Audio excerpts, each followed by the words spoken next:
ബർഗൻഫീൽഡ് saint Mary's Syriac Orthodox ദേവാലയത്തിൽ ആണ്ടുതോറും നടത്തി വരാറുള്ള 8 നോമ്പ് പെരുന്നാളിന് കൊടിയേറി. ആഗസ്റ്റ് 25-ാം തീയതി ഞായറാഴ്ച വിശുദ്ധ കുർബാനാനന്തരം നടന്ന ഭക്തി നിർഭരമായ ചടങ്ങിൽ പെരുന്നാളിന്റെ കൊടിയേറ്റ് ഇടവക വികാരി റവറന്റ് ഫാദർ ഗീവർഗീസ് ജേക്കബ് നിർവഹിച്ചു.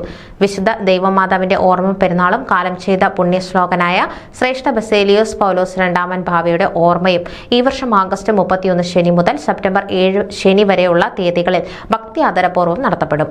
അനുഗ്രഹീത വചന സുവിശേഷകരായ reverend father Jacob Joseph, reverend father doctor AP George എന്നിവരുടെ ദൈവവചന ശുശ്രൂഷയും ധ്യാനവും 8 നോമ്പിലെ എല്ലാ ദിവസങ്ങളിലും ക്രമീകരിച്ചിട്ടുണ്ട്.